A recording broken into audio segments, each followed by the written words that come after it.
샬롬, 하나님과 동행하는 새벽기도회 달라스 임마누엘 교회 권성철 목사입니다. 오늘도 하나님과 동행하며 풍성함을 누리시는 저와 여러분 되시길 축복합니다. 오늘 말씀은 역대하 14장 11절에서 15절까지의 말씀입니다. 아사가 그의 하나님 여호와께 부르짖어 이르되 여호와여, 힘이 강한 자와 약한 자 사이에는 주밖에 도와줄 이가 없사오니 우리 하나님 여호와여, 우리를 도우소서. 우리가 주를 의지하오며 주의 이름을 의탁하옵고 이 많은 무리를 치러 왔나이다. 여호와여, 주는 우리 하나님이시오니 원하건대 사람이 주를 이기지 못하게 하옵소서 하였더니 여호와께서 구스 사람들을 아사와 유다 사람들 앞에서 치시니 구스 사람들이 도망하는지라. 아사와 그와 함께 한 백성이 구스 사람들을 추격하여 그랄까지 이르매 이에 구스 사람들이 엎드러지고 살아남은 자가 없었으니 이는 여호와 앞에서와 그의 군대 앞에서 패망하였음이라. 노력한 물건이 매우 많았더라. 여호와께서 그날 사면 모든 성읍 백성을 두렵게 하시니 무리가 그의 모든 성읍을 치고 그 가운데 있는 많은 물건을 노력하고 또 짐승 지키는 천막을 치고 양과 낙타를 많이 이끌고 예루살렘으로 돌아왔더라. 아멘. 하나님의 말씀입니다. 여러분, 우리가 이 세상을 살아가면서 이 두 가지 역사가 늘 존재한다는 걸 우리는 경험하게 됩니다. 그것은 다른 것이 아니라 바로 평화와 전쟁이라는 역사입니다. 우리 인류의 역사는 언제나 이 평화와 전쟁 가운데 역사로 이어지고 있다는 것을 알 수 있죠. 우리의 조선시대라든지 고구려, 고려, 고구려 그 이해로 계속 우리의 모든 역사를 바라보면 다 평화와 전쟁이라는 그 역사의 연결고리 선상에 있다는 것을 우리는 알게 됩니다. 지금도 마찬가지 아닙니까? 가정 안에서 부부끼리 평안할 때도 있죠. 그렇지만 또 전쟁이 일어날 때도 있지 않습니까? 사람과의 관계도 마찬가지입니다. 평화로울 때가 있지만 또한 사이가 좋지 않은 전쟁의 때가 있죠. 주님의 몸 된 교회는 어떻습니까? 마찬가지죠. 평화로울 때도 있지만 때로는 사람이 모인 공간이기 때문에 또 이렇게 어지럽고 또 시끄러울 때도 있죠. 이와 같이 평화와 전쟁이라는 것은 언제나 우리의 인생과 역사 가운데 계속 이어지고 있다는 것을 알 수 있습니다. 영적인 세계도 마찬가지입니다. 주님이 주신 평안이 있지만 언제나 우리가 살아가고 있는 영적 세계 가운데는 분명 영적 전쟁이 있다는 것을 우리는 절대로 간과할 수 없다라는 것이죠. 오늘 본문인 역대하 14장을 보면요. 1절 중간부터 보면은 아사가 대신하여 왕이 되니 그의 시대에 그의 땅이 10년 동안 평안하니라 라고 말씀하는 것을 보게 되죠. 또한 5절 말씀을 보면 또 유다 모든 성읍에서 산당과 태양상을 없애매 나라가 그 앞에서 평안함을 누리니라 라고 말을 하고요. 또 7절 하반절 말씀을 보면 주께서 우리 사방에 평안을 주셨느니라 하고 이에 그들이 성읍을 형통하게 건축하였더라 라고 말씀하는 걸 보게 됩니다. 자, 평화와 평안을 이어가던 시대에 지금 뭐가 일어난 것이냐? 바로 전쟁이 일어난 것임을 알 수가 있습니다.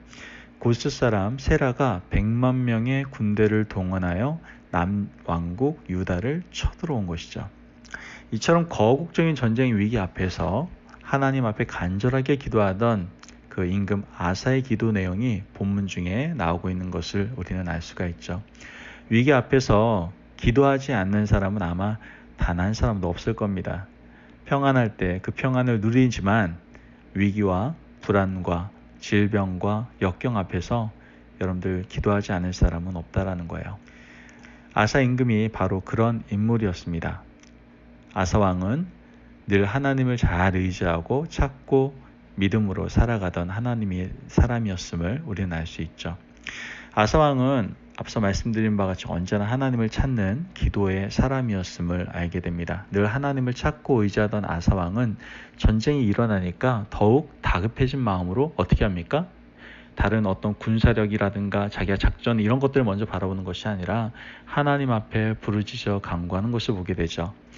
역대하 14장 11절 말씀을 보면 아사가 그의 하나님 여호와께 부르짖어 이르되 여호와여, 힘이 강한 자와 약한 자 사이에는 주밖에 도와줄 이가 없사오니 우리 하나님이 여호와여, 우리를 도우소서 이렇게 얘기하지 않습니까?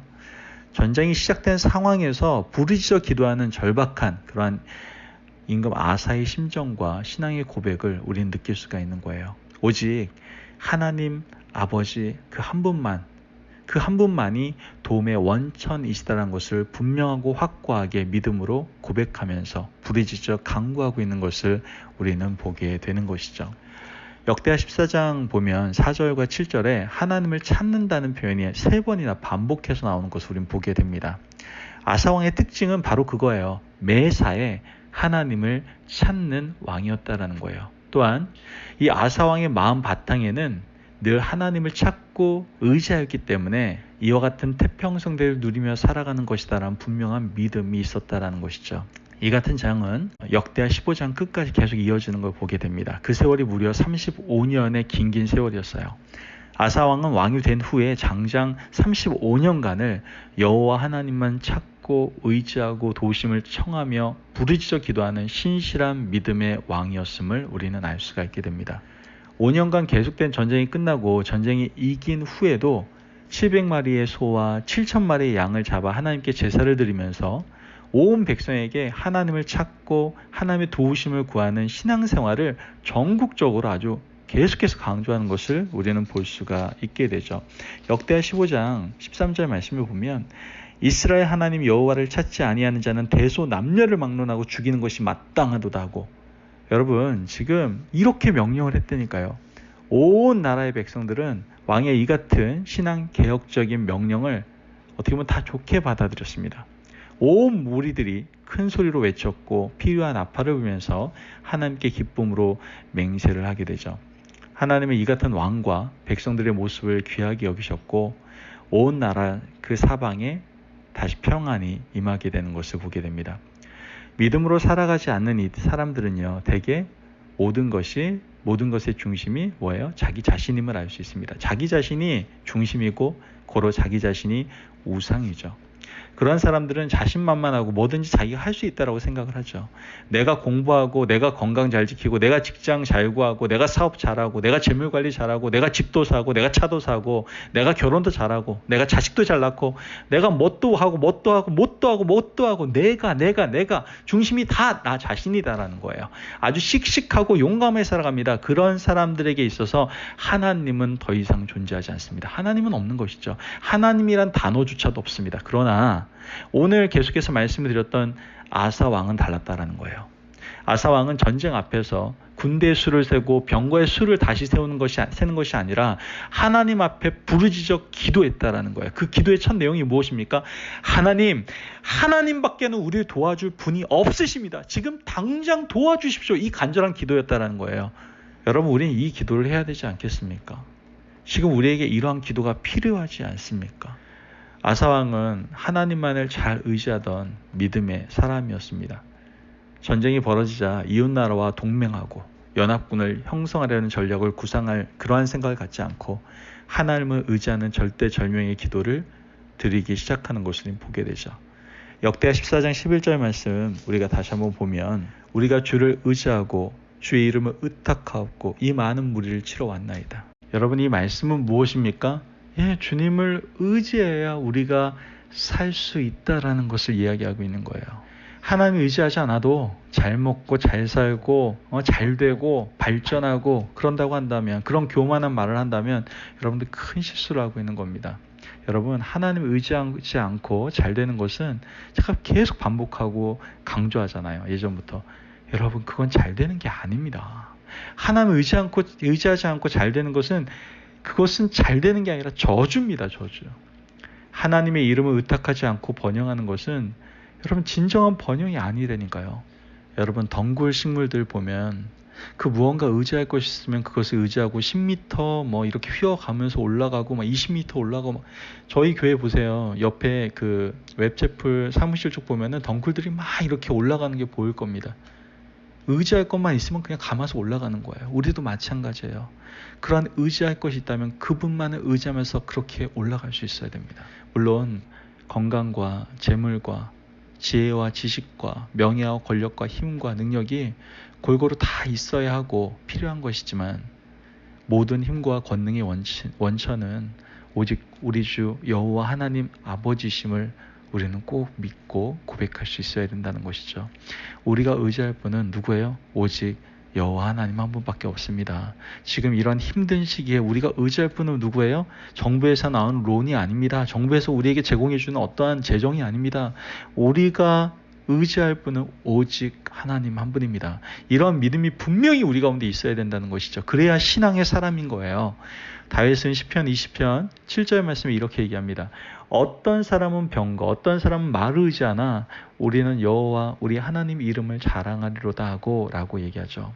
시편 25편 2절 말씀에도 이렇게 고백합니다. 나의 하나님이여 내가 주께 의지하였사오니 나를 부끄럽지 않게 하시고 나의 원수들이 나를 이겨 개가를 부르지 못하게 하소서. 아멘. 다윗은 이렇게 고백했다고요. 여러분, 아사 왕의 기도를 보면서 우리 다시 한번 우리의 삶을 돌아봅시다. 지금 힘들고 어렵잖아요. 그죠? 이런 상황 가운데 우리가 마땅히 해야 될 것은 어떻게 이걸 돌파구를 찾을 수 있을까 세상적인 눈과 기준 속에서 그걸 찾아내려고 노력하는 것이 아니라 우리가 지금 해야 될 것은 나의 모든 것들을 도우실 수 있는 그 원천이신 하나님 앞에 무릎을 꿇는 것입니다. 여러분 이 어려운 상황을 맞이하고 난 다음에 얼마나 무릎을 꿇으셨습니까? 얼마나 하나님께 부르짖고 계십니까? 얼마나 하나님께 간구하고 계십니까? 우리 자신을 돌아봅시다. 오늘 하나님께서 우리에게 주시는 말씀입니다. 이런 모든 어려운 상황 가운데 또한 우리의 인생 가운데 평안과 전쟁이라는 언제나 계속해서 우리에게 존재할 수밖에 없는 이러한 상황 속에서 우리들로 하여금 깨어 기도하라고 말씀하시는 하나님의 음성 우리가 듣기를 원합니다. 그리고 그 음성을 듣고 하나님 우리를 도우실 분은 하나님밖에 없습니다. 우리는 하나님만 의지하며 나아갑니다. 이렇게 간절하게 간구하며 나아갈 때 늘 우리에게 이김을 주시고 승리를 주시고 새날을 허락하시는 그 하나님의 놀라운 은혜와 능력을 경험하게 될 줄을 믿습니다. 여러분 깨어 기도하며 부르짖어 간구하며 새날을 준비하는 기도의 사람으로서 하루하루를 열어가시기를 주님의 이름으로 축복합니다. 기도하겠습니다. 하나님 감사합니다. 하나님의 놀라우신 은혜 가운데 말씀을 통해서 우리가 깨닫게 됩니다. 어렵고 힘든데 어떻게 해야 될지 갈 바를 알지 못하겠는데 그런데도 불구하고 고민과 걱정은 잔뜩 하지만 나의 진정한 도움이 되시는 하나님께 무릎으로 나아가지 못할 때가 너무나 많음을 고백합니다. 오늘 시간에 무릎 꿇습니다. 내가 하루를 열 때에도 주님의 도움 없으면 우리가 아무것도 할 수가 없습니다. 내가 아무리 많은 계획을 짠다고 하더라도 그 모든 것을 이루시는 분은 하나님이신 줄을 믿습니다. 그 고백 속에서 오늘도 깨어 하나님께 더욱더 하나님의 도우심을 의지하며 부르짖어 기도할 수 있는 하나님의 귀한 믿음의 사람들 우리 임마누엘 가족들 될 수 있도록 축복하여 주옵소서. 모든 영광을 주님께 올려드리며 감사함이 예수님의 이름으로 기도합니다. 아멘. 오늘도 하나님과 동행하며 풍성함을 누리시는 저와 여러분 되시기를 바랍니다. 더 기도할 때입니다. 더 무릎으로 나갈 때입니다. 그분이 여러분을 도우실 겁니다. 그분이 여러분을 보다듬어 주시고 가장 선한 길로 인도해 주실 겁니다. 그분께 더욱더 간절히 깨어 기도함으로 나아가는 저와 여러분이 되시길 기도합니다. 승리하십시오.